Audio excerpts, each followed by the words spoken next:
Shopify grows your business no matter how far or big you grow. Shopify is the global commerce platform that helps you sell at every stage of your business. Whether you're selling your fans' next favorite shirt or an exclusive piece of podcast merch, Shopify helps you sell everywhere.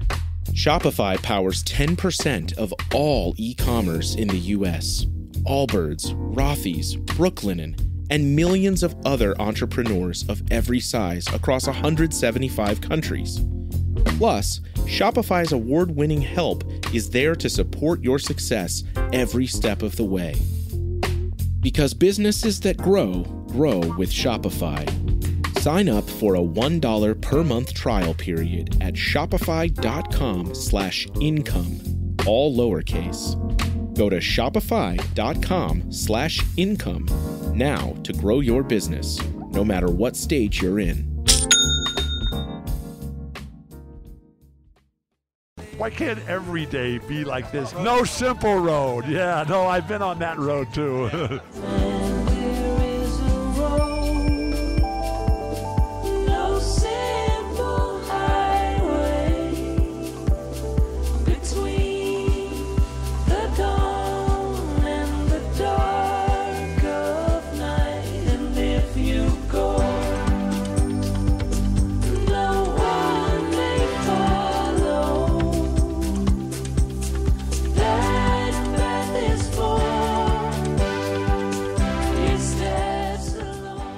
I figured this week we would just talk all about Biden dropping out of the election and perfect. Yeah. Hey, I mean, I'd rather talk about our awesome dinner that's coming up. I would too. Hey, no Simple Road family. This is Aaron. And it's Mel.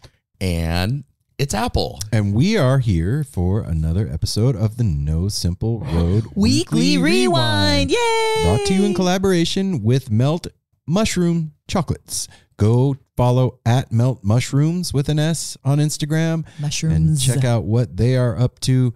And they have 10 delicious flavors of mushroom chocolates. 3 delicious flavors of gummies. And then a non-flavored capsule. Yeah, that would be weird if the capsule was flavored. And shoot them a DM on Instagram. Tell them that No Simple Road sent you their way.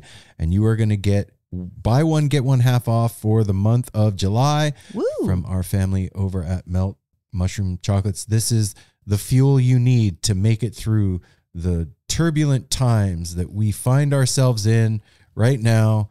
This will help ease the burden of being a human being alive on planet Earth in a meat sack right now in 2024. It will do that. It will. Yeah. Yep. It has for me. It does that thing. So yeah, I mean, okay. No Simple Road Weekly Rewind is our life here doing our thing. The three of us talking about what's been going on with us.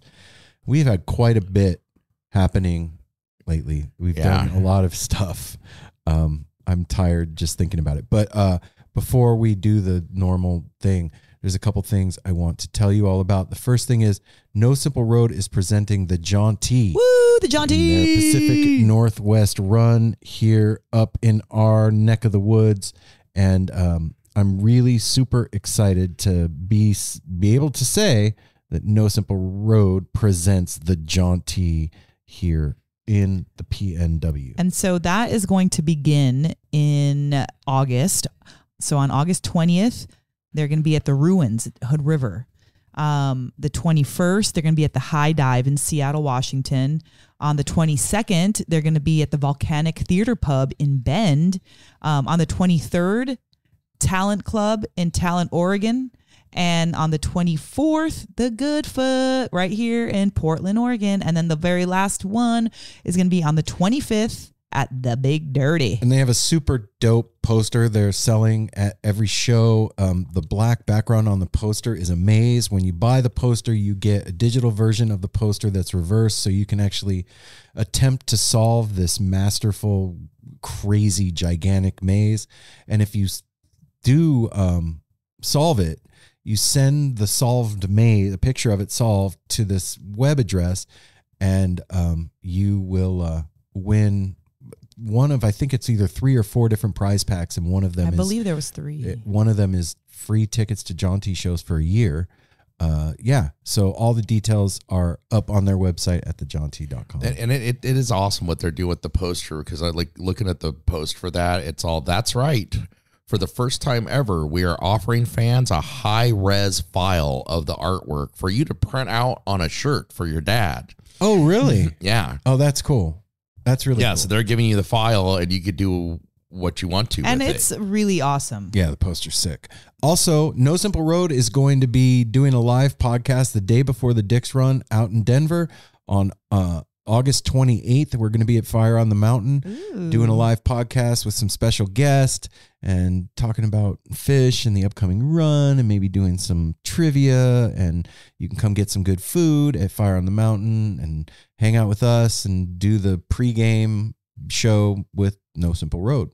We will also be at Cascade Equinox Festival doing our thing live. So get your tickets for Cascade Equinox Festival. We're going to be at Dick's. We're going to be at that Cosmic Drip stage at Cascade. We're going to String Cheese this week. That's out right. in Edgefield Thursday, Friday, and Saturday. So if you want to come boogie 3-day with run. the No Simple Road crew, just buy your tickets for Edgefield and then come find us. Yeah, they're doing a cool thing at Edgefield. If you buy a 4-pack, they're basically half price. So it's crazy. Yeah, the tickets were like $67.50 for one ticket, or if you buy 4, they're like $37.50. Oh, is that why you got a 4-pack? Yeah. And had the extra? Yeah. Like, Yeah. oh, hell yeah. Yeah, man. That makes sense. That makes it easy to like miracle somebody or hook a That's friend what up. we or- did. Yeah, Well- we hooked a friend up.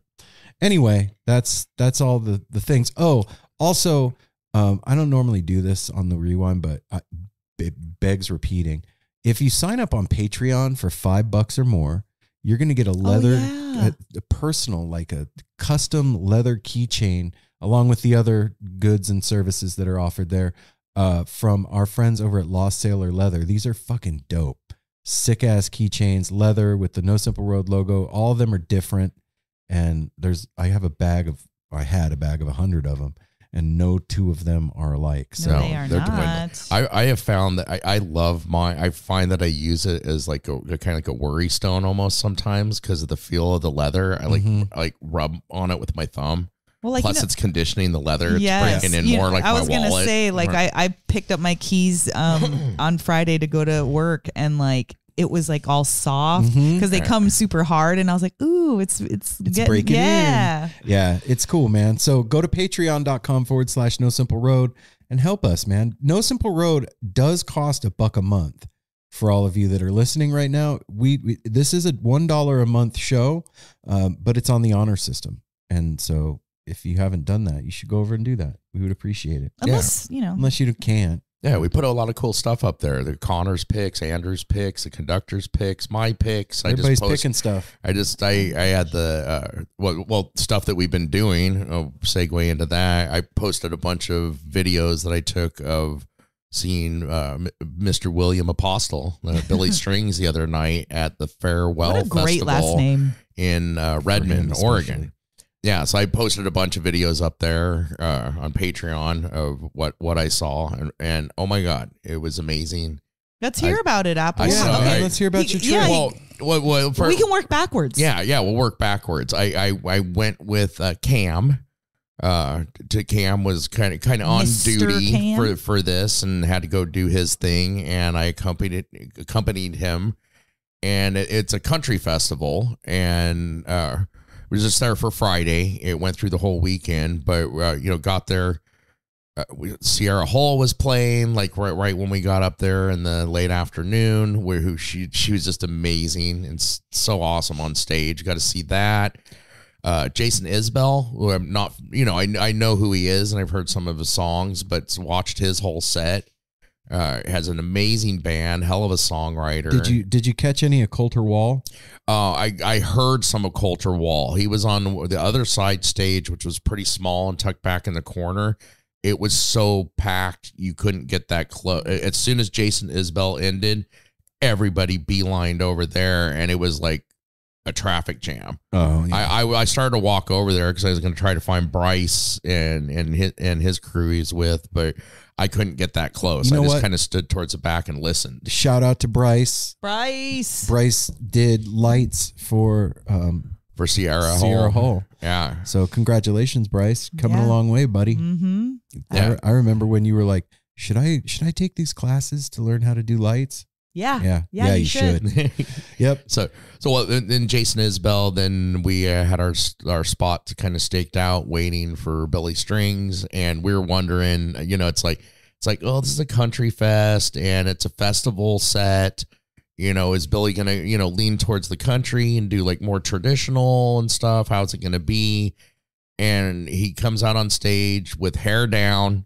Yeah. The wind is blowing just perfectly. The videos I took, you would think there was like fans on the ground in front of them to blow their hair in a theatric look. Like John. And from it the was Higgs. the natural wind. The whole band. The hair was just blowing.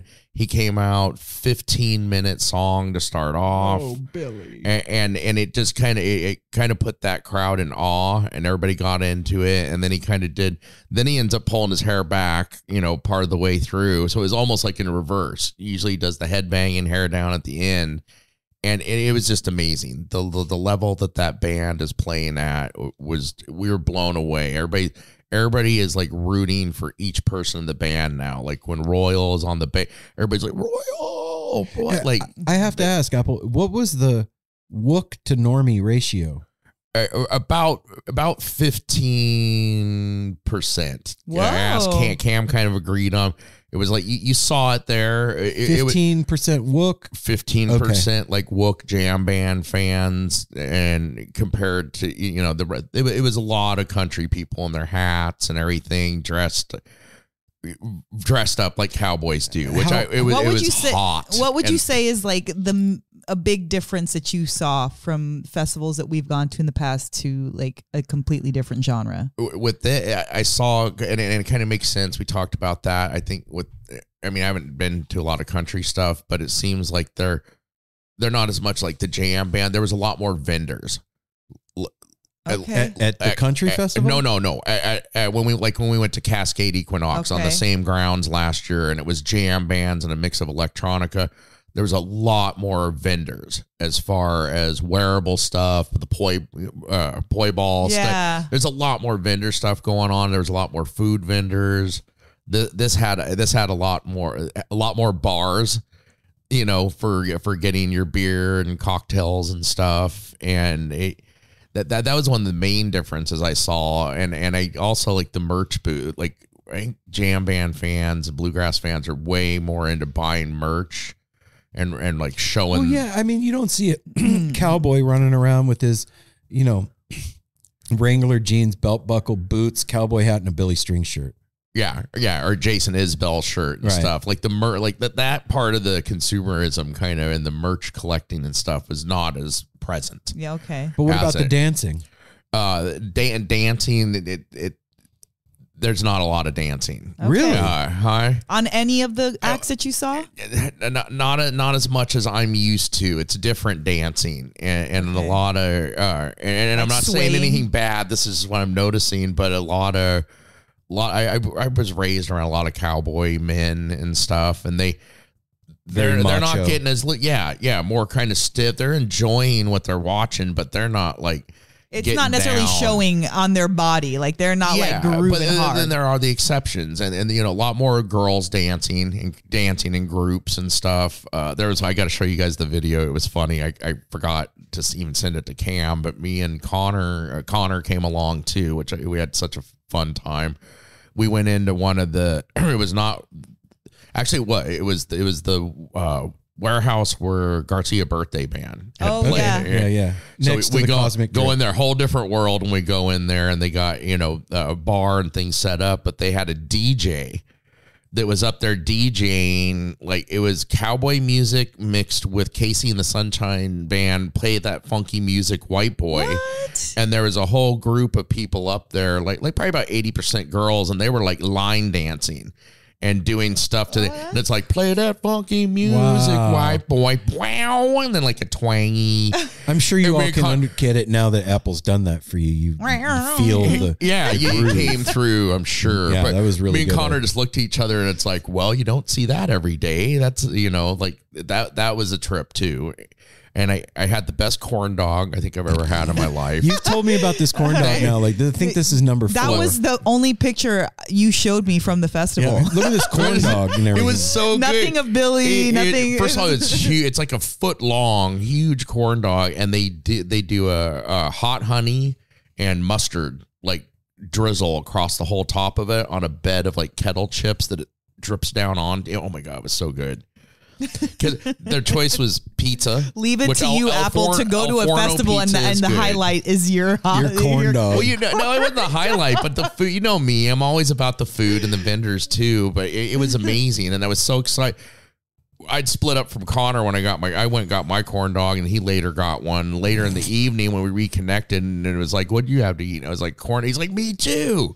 He's like, "Oh my god, it was amazing." So that the corn dog ruled. Far out, man. Yeah, so but Billy Strings, corn dog, Billy festival. Strings just killed it. Brought Sierra Hull up on stage to do 3 songs with them. Oh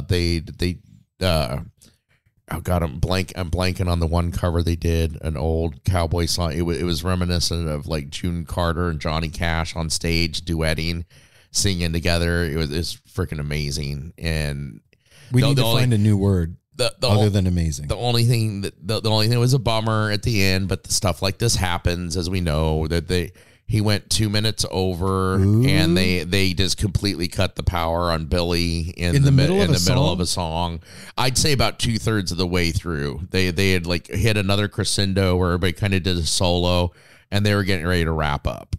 And they pulled the plug, and Billy just stood there and kind of looked around like, really? And then was like, with no mic, no sound, he just like yells. He's like, "Hey, we tried, guys. Love you, Oregon," and just stood there for a minute, kind of dumbfounded. The crowd was booing a little. Almost thought it could have turned into like them throwing things. But it's not Billy's fault. No, not at Billy, at the crew. The crew immediately came out and started tearing stuff down, and they were getting booed. For those of you not in the know, like, they're not doing that to be assholes. If they go over their time, they're fined like city ordinance tens of thousands of dollars per minute for when they go over, and they're not going to do that. Rules are rules. Yeah, especially at that venue. Like, I know that after Cascade last year, there was some noise complaints about bass and all that stuff. Yeah, there was some feedback on stuff because that went late. They had 3 until 3 in the morning or so. They were having DJ stuff going on, and I can understand if you're a neighbor. The type of music does matter. If you're playing like Steely Dan till 3 in the morning, that's still annoying if you live across the street. It's annoying, but it's not as bad as if it was bass over and over and over. You have a little bit more tolerance for a little bit of a quieter, softer unless music. You're like a fan of Black Tiger Sex Machine or something, and you're like, dope. I didn't have to buy a ticket. Yeah, man. I mean, I guess if you're living across the street from festival grounds, you're probably used to festivals making noise. Yeah. Well, like just our situation, not near as extreme, but we live right up on the hill above us is a winery that hosts events all the time, and it's usually pretty pleasant. But there has been a few times where we're like, okay, this is annoying. We're just 7 trying in the to morning chill. yoga screaming. Yeah, that was no fun. Not good. Okay, so Apple, 9 out of 10 for Farewell Fest. Why would you give them a number? Because I don't know. I'm wondering. Why not? 1 out of 10. I mean, for me, okay, for like judging the entire festival, I was just there for 1 night of the 3 nights. The way the setup was very different to me. It's hard for me to rate the whole festival. Was there camping? I would not go to a festival like that normally. I was treated to a ticket for Friday night, but Billy's performance, I would rate like a 9 out of 10 just to give room for improvement because he's probably going to be better tonight wherever he's playing. Right. He just keeps getting better, but it blew my doors off for a festival set. The way he came out, and just I haven't really gotten to see other than in videos. I've never been that close to him. And I mean, they had big screens and everything, but to personally be able to look about 25, 30 feet at him. The way he plays, seeing the facial expressions, It's crazy. The seriousness when he's jamming, and then the silly like chicken necking kind of smiling at the crowd, playing to the crowd. He goes back and forth. He is a showman, and it was amazing to see him playing towards all that, because I haven't seen him since 2 years ago at Edgefield was the last time I got to see him. Yeah. All right. Yeah, so cool. I'm glad you guys experience. had fun, man. And I'd give the festival a 9 out of 10 because all the country fans, they were all having a blast. Everybody was having fun. Was there camping?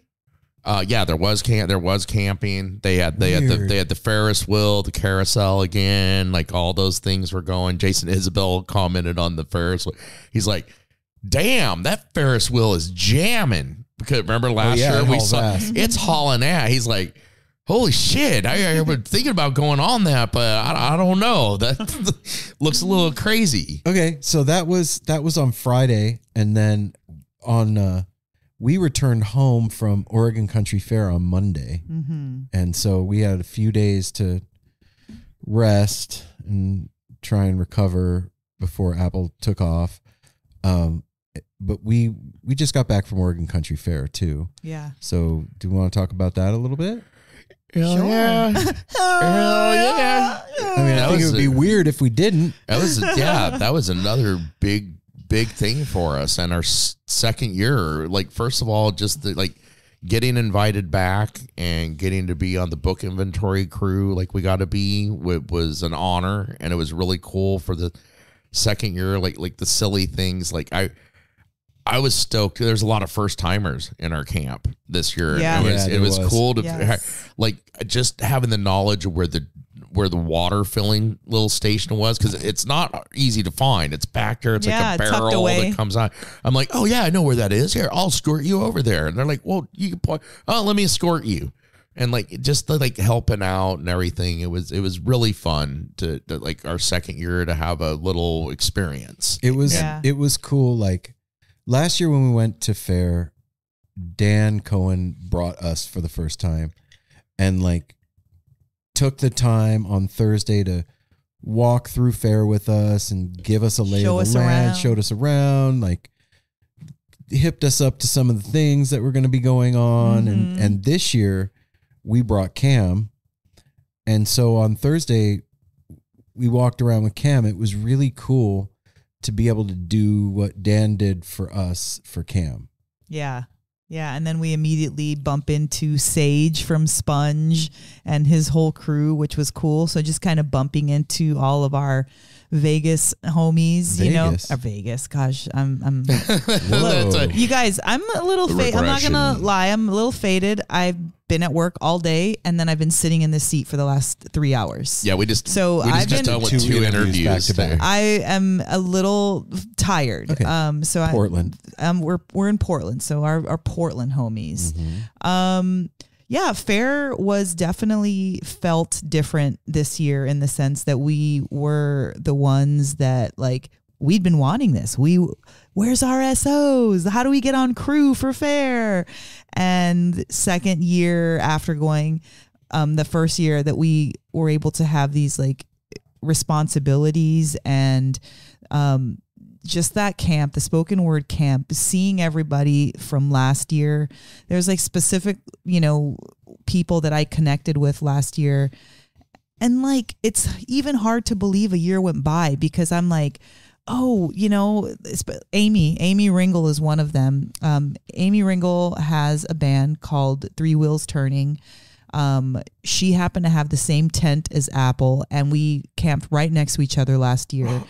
And we hit it off with her. And I just kind of fell in love with her. Her honesty, her voice, her rawness. So then, we're getting our credentials and everything in the beginning of the morning. And then we bump into her immediately, and see her. And there's something so special about the fair where everybody's been waiting for a year for it to happen. and however, times X amount of times that they've been there. You know what I mean? So there's like all this like anticipation. And so seeing these, it's like seeing your family members again after a while and getting to hang out with them. And there's another woman that I connected with, seeing her and her new husband. They got married. That was incredible. So for me, this year, Fair was just really about like reconnecting. And even with Dan and Jackie, like being able to spend time with them. I think, as crazy as it may sound, with all the craziness of Fair and the puppets and the stilt walkers and the, everything, the costumes and the nudity and the music and the lights and blah, blah, blah. And the nudity. My favorite thing is sitting at camp talking to the peeps. You're stealing my thunder. I was going to say. That's not, that's my thunder. I'm saying it. I'm going to steal your thunder. It's true. Share the thunder. Like, I love walking the grounds and seeing all that stuff. But my favorite part was talking to Apple on that one night that we hung out with each other and reconnecting with the people that from previous years. Those were my two highlights. My one huge disappointment was not seeing Reggie Watts. Like, I think this year we gave it a valiant effort. This year at the fair, that was like the one thing I was like, I want to do that. I want to make sure to see Reggie. I want to meet him. He even had a book signing and we were part of the book. We touched his books, the whole thing. But just due to the nature of our job and due to the nature of like the fair shit happening and it just never happened. We got there and it was too fucking hot to even stand up. And we tried. And generally the heat doesn't bother me that much, but that day I couldn't tolerate it. I couldn't even be, if it wasn't in the shade, I couldn't hang. So I was just like, and then all the guys are following me. I'm like, you guys go wherever you need to go. I need to go off into the side. So then these three big old guys come with me. There's no place for four big ass people. There's just not. So I'm like, I'm just fucking getting out. Like, and when you said you couldn't handle the heat was when I was like, oh shit, I'm in trouble. I was already feeling it, and I was doing a pretty a job of holding it. Like, okay, I can stand here in the middle of the crowd in the sun for a few minutes. But when you were like, this is too hot for me. You made the comment. You go, you could be completely naked down there and it would still be too much clothes. Oh no, it was like the perfect heat of the day, 3:00 or 2:30 or whatever it was. And the sound, that is the one thing I was so disappointed with, man. I don't, there was something going on. When stuff happens, let me just say this too. When stuff happens at fairs or concerts or festivals that we go to and there's something that's disappointing, I don't really like to talk about it because sometimes it's not the venue's fault or the thing, whatever, the concert's fault. But this Reggie Watts, main guy, on Saturday afternoon, the sound was the worst sound I have ever heard in any venue, anytime, ever. Reggie Watts is so fucking clever and his music is so specific that listening is the only thing, like, even if you close your eyes, fine, but like you couldn't hear it. And so grouped with the heat and the worst sound I ever heard, I needed to walk away. I was like, oh, I'm out of here. So then the guys followed suit. I was like, you guys gonna go do what you need to do? But I even went across the stage and tried to watch it for a second. Nope, didn't happen. And there was a second opportunity to see Reggie, and that was at the Ritz. I think Sunday night. And just stuff happens, man. Like there was like a huge long line to get in there.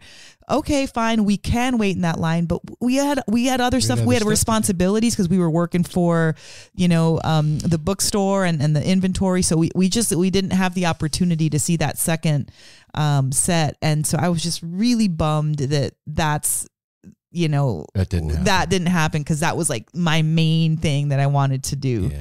But yeah, man, it was quite a different experience this year. Yeah. I think that last year we had the opportunity to go as like, as artists. So we had super zero VIP. responsibility. We didn't have to do anything.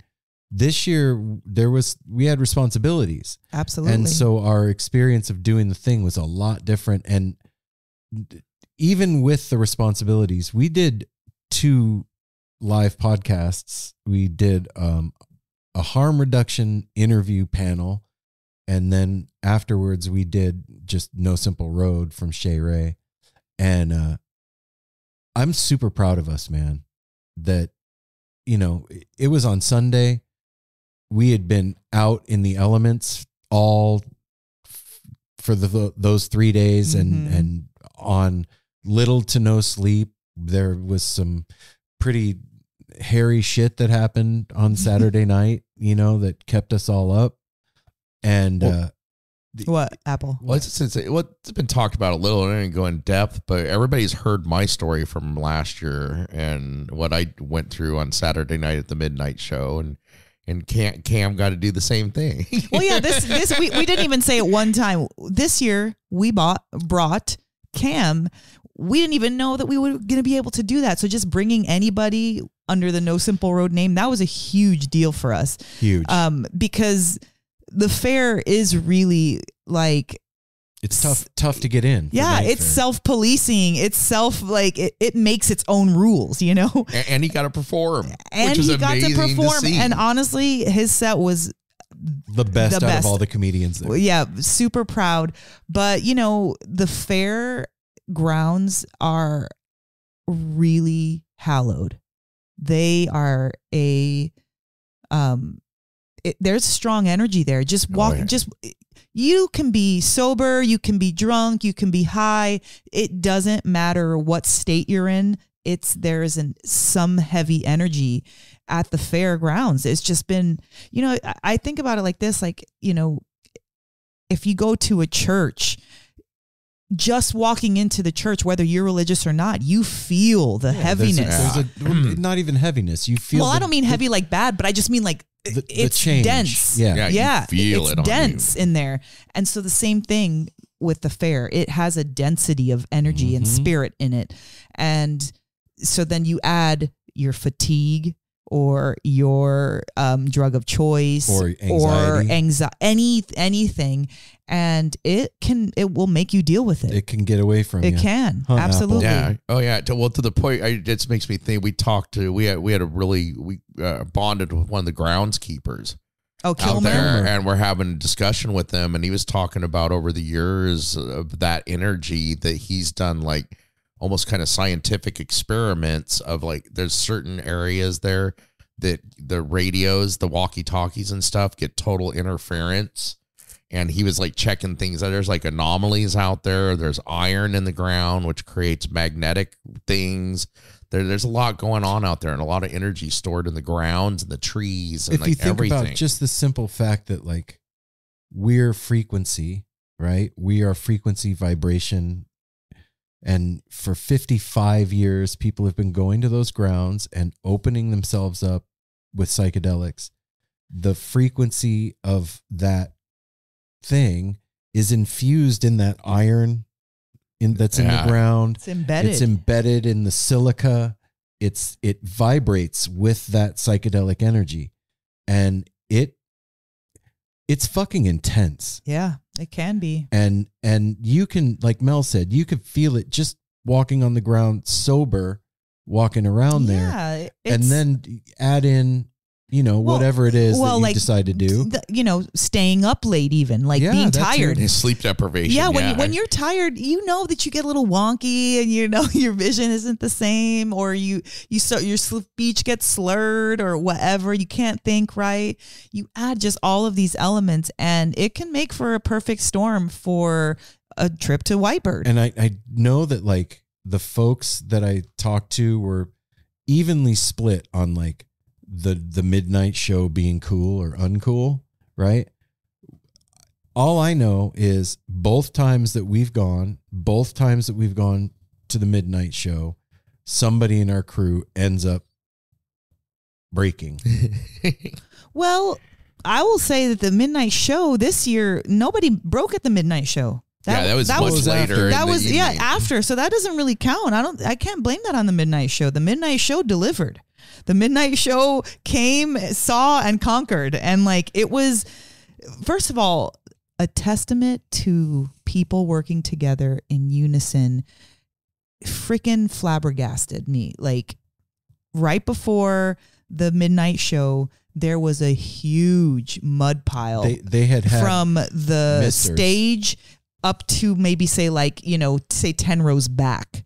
And they had misters where people were dancing during the music sets. Ghost Note is what Yeah. got the Ghost Note pit. fucking destroyed that place. So the misters are gone. There's no more water, but there's a huge slew of mud. And so the midnight show's about to go on. I mean, it's about to happen. And if you step in that mud, you're going to slip 100%. And like to get, it's right in front of the stage. So like a marching band has to march through the mud to get to the stage.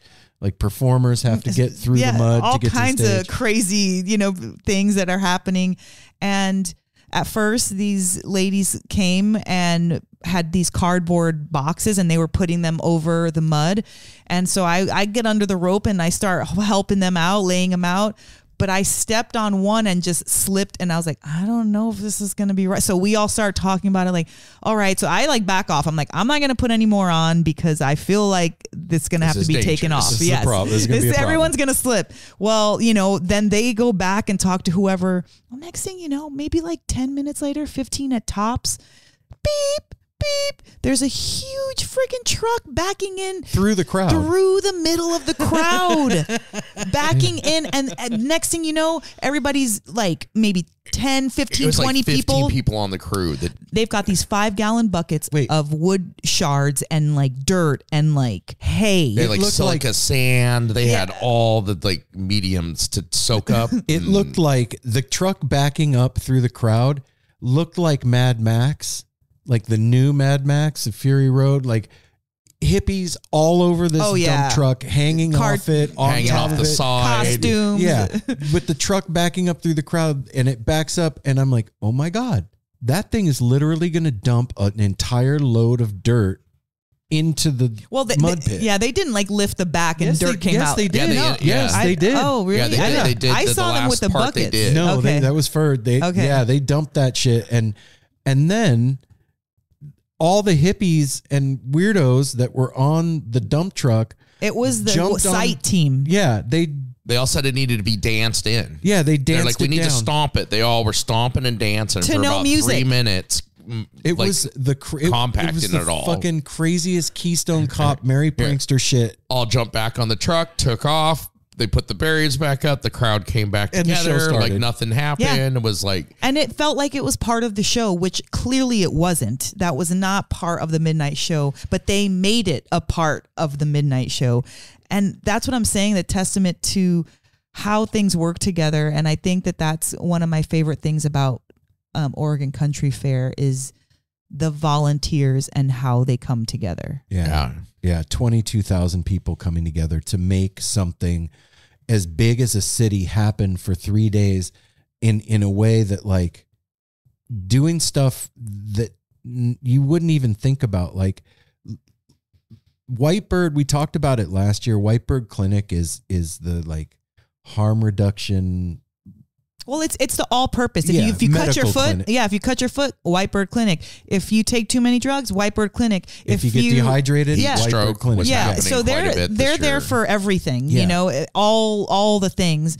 But they really specialize in people, tripping out because it is really it's a fertile grounds for that, but it's also accepted. It's not poo-pooed on like, oh, you took too many drugs and now shame on you. It's like, you know what? It happens here. Yeah. Come with us and we'll take care of you while you're...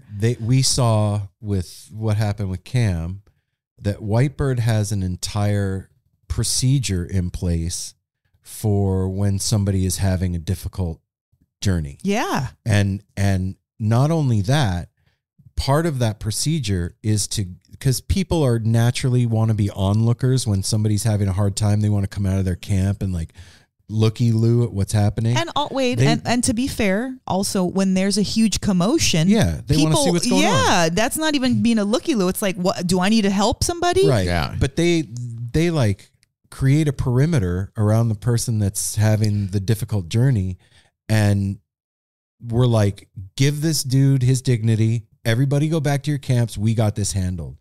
And, we were extremely worried. Well, for our friend. at the time, it was like early in the morning, It's like 3 a.m. 3 in the morning. So anytime something, loud or, you're involving a lot of people at 3 in the morning, that can garner a lot of attention, and it can be, not necessarily something you want, but when you have people show up like that are so professional. And when I say professional, I truly, truly mean it, because I think when people say professional, you're thinking about a suit or like nicely dressed and like this professional is looks. Professional helpers, professional problem solvers, professional professionals, trip sitters. Yeah, they're. As I say, I wouldn't call any of them wooks. No, they were not wooks, and any of the people that I saw, like they were so freaking helpful and de-escalated a situation in the midst of it being as escalated as possible. And to see that was like magic. Yeah. It was like them waving a magic wand. And then to get the reception that we did, like, because we were embarrassed. Cam, poor guy, was embarrassed, just like I was embarrassed last year with my thing. Everybody's just like nonchalant. They're like, yeah, that happened. Everybody else has a story too. A couple of them were like, oh, my son.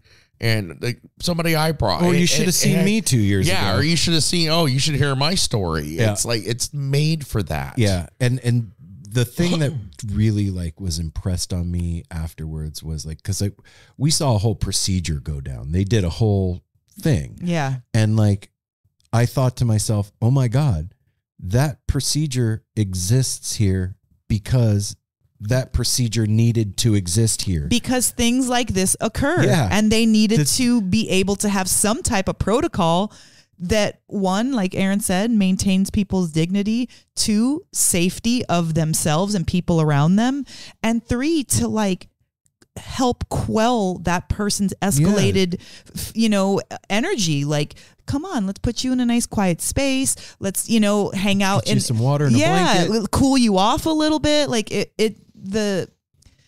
it really made me feel like police officers should get that training. And the really cool thing about what they do too is like, they are not calling the cops. I mean, and if you like hurt somebody, if you're murdering someone, but if you're having a difficult trip, they're not going to call the cops. They're going to stay with you and hang out with you until it's over. They're not taking you to the hospital unless they absolutely have to. If you're medically okay, but you're just having a hard time, they're going to stick with you until the end of the thing. And they're going to have somebody right by your side.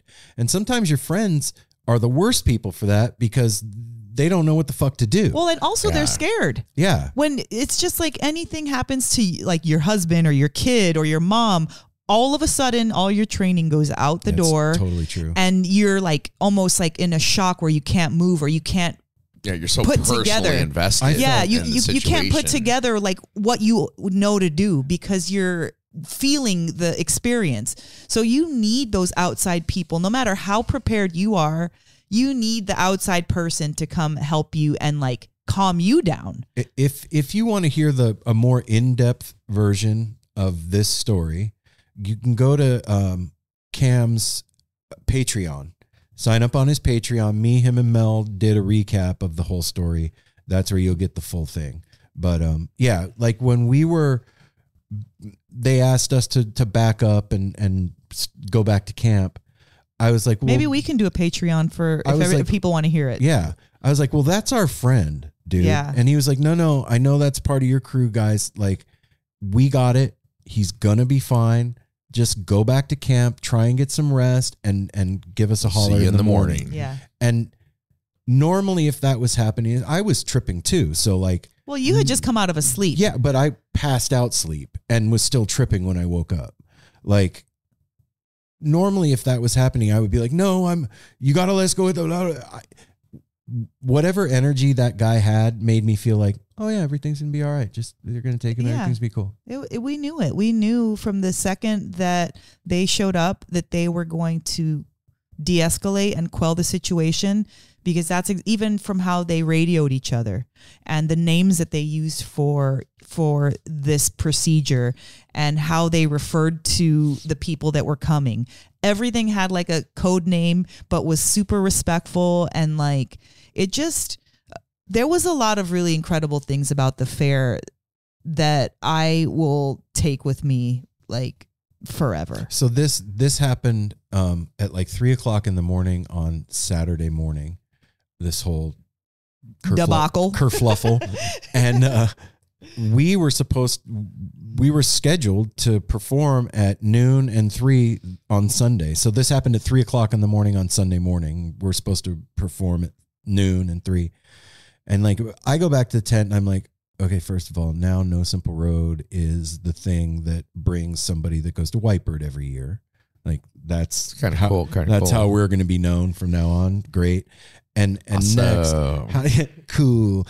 And next, how in the fuck are we going to get up and do No Simple Road tomorrow? Like, I have no idea how we're going to pull this off. There's something special about festivals, though. Like, if you're not going to work and you're entrenched in this, the scene for X amount of days, sleep is. At least for me, it wasn't the sleep part. Well, I mean, like, you know, how are we going to do this? Like, we're not on any sleep. We just had all this happen. We have all these responsibilities behind the scenes. It just felt like everything was going to happen. Like, yeah. I don't, you know what I mean? Like, it wasn't an option for everything not to work out somehow. And shout out to Amber. From the spoken word crew, man. Shout out to the whole the whole crew, but like Yeah. she was the first person I saw when I like came out of the tent in the morning, and she just like made eye contact with me. She walked up to me and she said, I just want you to know that we're here to support you in whatever you guys need, and we're here for you. And she gave me a long, like, loving hug and looked at me in the eyes and was like, are you okay? And I was like, yeah, I'm good. I'm good. I said, I'm just really concerned that we're not going to be able to do our thing today. I don't know where our friend is, blah, blah. And she was like, no matter what happens today, we got you. If you guys need us to cancel your performances, we can do that. If you want to just do one of them, we can do that. Don't worry about the book inventory. Main thing is that you guys are taken care of.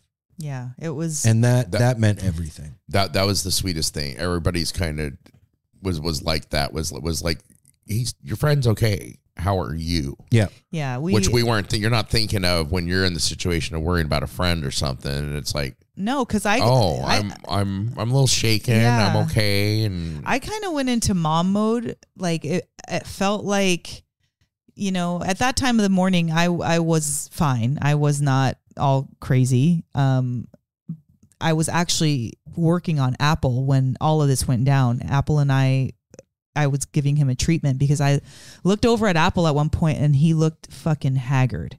And I was like, like it was different. It wasn't just like physical. It looked on the inside. Yeah. Like, and I was like, this is before any of the stuff. Yeah. This is before anything happened. This was Saturday evening, like around probably like midnight or 1 a.m. I think it gave me the power and the strength to get through the rest of the evening. Because you looked exhausted. And so I go over behind Apple and I'm like sitting behind his chair and kind of working on him. And like, then we have that eruption and it like just put me in this, like, I wasn't caring about myself or if I was tired or like, oh man, I was about to go to sleep. You were going to handle your business. Exactly. It was like, okay, this needs to be addressed. And so like, I think I was in that mode for the rest of fair. I was, because I couldn't snapped into that. Yeah. Mode like that night when I got that, like Amber looked at me at a separate time, you know, later on it was actually on Sunday.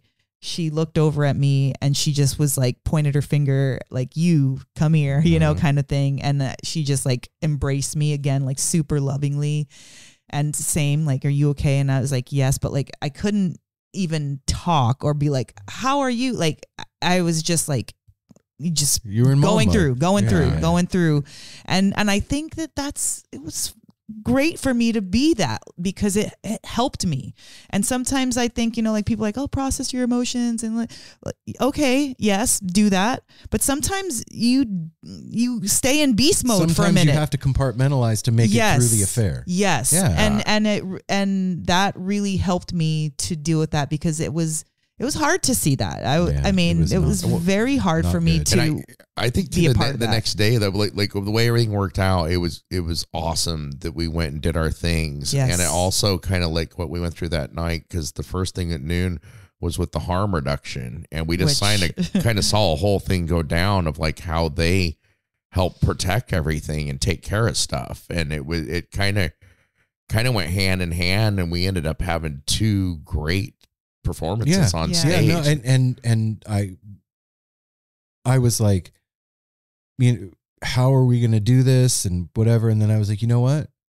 We're just going to talk about it. When we go do No Simple Road at 3:00, we're just going to talk about what happened. Yeah. Like that. There's no other thing that we could really do now after this. It was really like in the morning at about 7 a.m., they brought him back to camp or maybe 5:30. It was pretty early. We didn't know he was back. Well, I woke up at the exact time that he came back, so I was aware when he showed up. But Apple and I came back, and he was sitting in camp, and I went over to him and like, "Are you cool, man? Is everything all right?" And we started talking, and I told him, I was like, "Look, if you need to bug out, if you need us to get you out of here, man, like we'll go right now. We'll pack all our shit. We'll go get the car. We'll be out of here."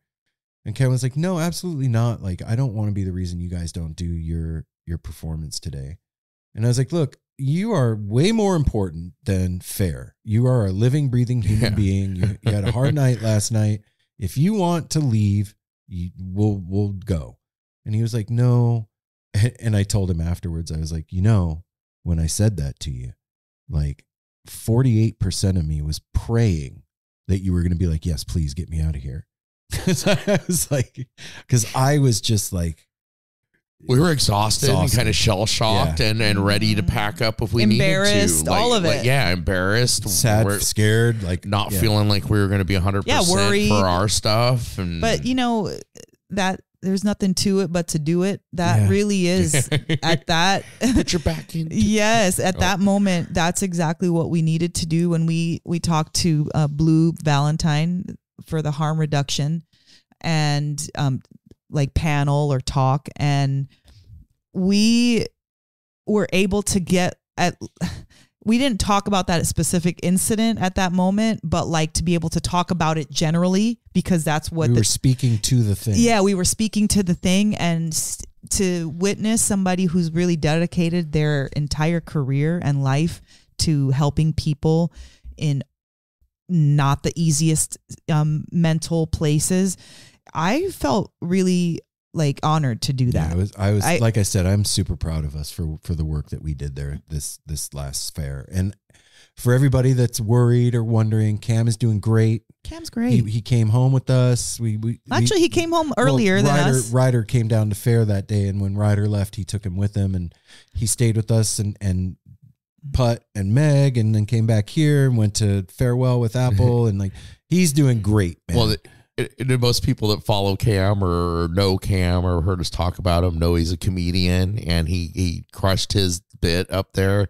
And now in retrospect, he's like, damn, got some good material out of my fair. He absolutely did fair. And I was going to say, I think my favorite moments from fair this year, with all that, you remove that stuff, were the person-to-person conversations I had with different people, the level of connection with those people, and the conversations that were had were stuff that I'll never forget. And I think it's partly because you're not in a timetable, you have nowhere to be, you're relaxed, there's no rush, there's no schedule, so you're able to like let all the world stuff go and really connect on a human level with other people. And I think that's part of the beauty of a festival experience, but festivals kind of don't have it because you're like, oh, at 2:00 we have to get to this stage, and well, the fair has that a little bit, but you can if choose you- not to do any of If you that. miss Festival's it, all about yeah, music. yeah, pretty exactly. much. Yeah, man. But this gives you the opportunity to just let go and connect with other people, and that's really the beauty of fair. And I hope that everybody that's listening gets the opportunity to go to the Oregon Country Fair someday and see the spectacle that this thing is. Yeah, and just for the people out there too, because we always heard this say it's like, oh, day fair is cool, but night fair, it's all awesome. Yep. Because Yes. Ryder came down, Blaze came down, Connor, none of them have ever been to fair. They were just down for day fair and had a blast. Bought some cool things from some of the Yeah. arts and crafts vendors. I mean, it's a spectacle everybody should see, Yep. even if you can just make it for the day, for day fair, to feel what's going on there. Yeah, man. So thank you again to Oregon Country Fair and the Spoken Word Camp Yeah. for having No Simple Road and taking such great care of us Yes. and doing the thing. And we love y'all. Thank you so much. And now this week we're going to see Cheese for 3 days. I wanted to talk about one Jeez. thing, personal, has nothing to do with fair, has nothing to do with music. I started working with my naturopath this past Friday. Thank you very much. Let's hear it from Mel, everybody. Thank you. Bravo. I was really excited about my 4-day work week for the last 4 years, and it made me so happy. But now I have added a 5th day, and I'm working at my naturopath's office as an esthetician. And Congratulations. thank baby. you. I'm going to just say it. I feel like I am exactly where I want to be in life right now. Aw. Like, Yeah. Hell yeah. I'm not striving for anything. I don't feel like I still need to attain to make myself feel better. And because I haven't done aesthetics in a professional setting for a while, like I have my little room that I was doing stuff out of, which now I will not be, but transferring everything into the doctor's office. But like being back in that setting really reawoke something within me that not necessarily dormant, but like, think about if you don't do something for a while. You forget. You forget how much you like it. You forget how good you are at it. You forget, the connection you have to it. And so going back on Friday and being in an office full of professional women, it's a all female staff, there's like 3 naturopaths, there's office managers, there's, medical assistants and all that. And then I've got my very own space in the back, which is so amazing. It looks out into this gorgeous greenery. And so I wanted to mention that because I am proud of myself, and I wanted to share that with you guys because since I moved to Oregon, my career was the biggest Sticking point. Yeah, it was the biggest thing that I was bummed. I felt like I had to give my career up that I love so much and my connection with my clients, and I just having one-on-one with people and what that does for me as well as them. And so to get back into that, it really upped my insides. It like gave me like a higher level of internal happy. And I'm just so really, cool, babe. I'm really stoked about it. And so I just wanted to share that because anybody who's listening that is in Portland, Oregon, or in Lake Oswego, anywhere near Oregon, come see me. Where do they go to find out? I'm working at it's called Lake Oswego Health Center. And if you put it in, it's one of the first things that come up, Lake Oswego Health Center. And you can call and make an appointment. What kind of stuff are you doing? My menu is really small right now because I wanted not to make things difficult. So I have Reiki on there, and I've got an hour-long facial and a 90-minute facial, and some add-ons, some gua sha, little things like that I'm going to be adding to some facials. So, but right now, also microcurrent to help lift and tone sagging skin and help with dehydration and acne. So I've got a lot going on, and I would love to see some of the No Simple Road family out there. If you want to, make an appointment, you can even contact us, and I'll help you find, if you don't want to call the center or whatever, for whatever reason. But I just wanted to throw it out there, and we've got a huge platform. Why not promote myself? Yeah. I would love to work on our No Simple Road family and hook y'all up. And, so I just wanted to throw that out there, because I think that when we hit milestones, in our life, that we should share it with the people that we love. And I love our NSR family. And I just want to let y'all know that it's something that has really elevated my game, Let's hear it from Mel one more time. Hold on. Okay, then I'll call her to set my appointment. She deserves every one of those claps. All right, now I'm setting my appointment. I'm gonna call you right now or on air, because I can't wait. Gosh. The treatments you give at home are amazing, and we're home, but to be in a setting, because set and setting, and it sounds like, because you did it a few times up here when we first moved up here, and didn't ever really quite find a fit. Yeah, and this one, the process to you finding it and meeting the people organic. Sounds like this is like you're very happy with the set and setting and it's the people and everything. Congratulations. Thank you. This is dope to see you doing this again. When somebody sees you for who you are, you know it and they know it. That's how it was with my naturopath. She kind of game recognizing game. Yeah, she approached me about this opportunity, and I don't know if I ever told you this, but the first time I went to and saw her, and I was coming home, and I was like crying in the car, and I was like, oh my God, I want to work with her. Like, it was like my little secret prayer. Didn't want to say anything, because I'm like, when the fuck am I going to work with her? I've got a job. We're doing the podcast. Like, it just didn't seem like it could be a thing, but that was my secret personal wish. And she approached me, and we made it happen. And this has been in the works for months now. And I'm talking about it now because now I'm actually doing it. But this has been going on for at least 4 months in the back, trying to figure out what days and all that. So it's dope to see you happy. Yeah, man. I mean, I'm happy, period. No, but this is a different type of fulfillment. And then this is your calling, like you said before. This is something you're really good at. It amazes me every time. Like at fair, like you're talking about when you started giving me the treatment, like your touch. First time I ever got Reiki from you, I thought Reiki was like a form, but it's like barely a touch, but you feel the energy and it's a trip. Sick. It's it is a trip the way it works, and you were powerful, dude. With Apple, like when we were doing that, like I felt stuff that I'd never felt before with Apple, like the movements, the yes. Every time I do treatments, especially Reiki, I love Reiki so much. It's unpredictable, what can happen. But like doing that to you specifically, when I looked over it, like that was completely unprompted. It was literally my hands were like, do this now.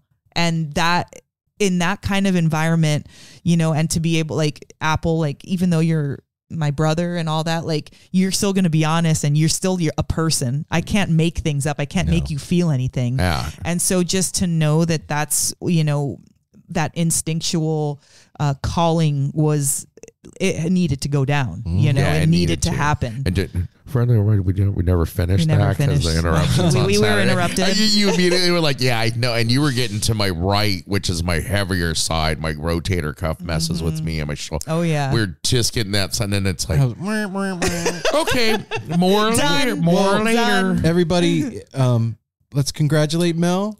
She's a dope human being, and she's giving back. And if you're out here, like she said, go hit her up, and she'll take care of you. You'll get some of that mojo. Yeah, it's pretty amazing stuff. The ball of cheese. The ball of cheese. Oh, you don't even know about the ball of cheese. Yeah, you got to make an appointment to find out. And then, speaking of cheese, string cheese. We got 3 days of cheese this week: Thursday, Friday, Saturday. And hope to see the No Simple Road family there. Come dance with us. And this is the last thing I want to say. What? A special shout out to James. I just wanted not Apple James, but James Clark. We had a death of somebody that we really love, and it was hard on the No Simple Road family, and I just wanted to acknowledge that, and so grateful that we got to know who he is and spend any time with him, and just a special shout out to our family that is going through that. Yeah, and we love you, and we're here for you. And we'll see you all out there this week, and we will be back on Friday with another episode. And now we're going to go eat some food. Until then, next week, Friday, or this week, Friday, take care of each other. Smile at a stranger. Safety third. Hydrate. And pet your puppies. Oh, do that. Yeah, wash your car. We threw that out there before. And do your laundry, Take care of man. You yourself. got Yeah. shit's piling up. Quit being lazy. Go do it. We love y'all. Peace.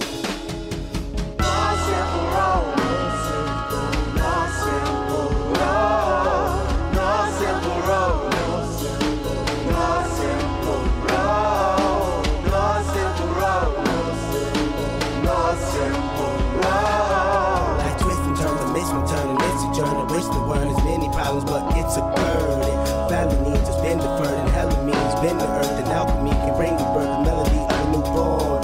So persistent, so resistant, so insistent, so commitment, so resilient. Or haven't you learned it? No simple road. No simple road. No simple road. No simple road. No simple road. No simple road. My windshield is shattered as I focus through the spot in the corner that is still intact. The react is both a defense mechanism as well as a fear. We've traveled this road before, so we may think, but it's a tad bit of strange similarities that feed an A = A complex. The fears of your past do not equal the perplexities of the current road.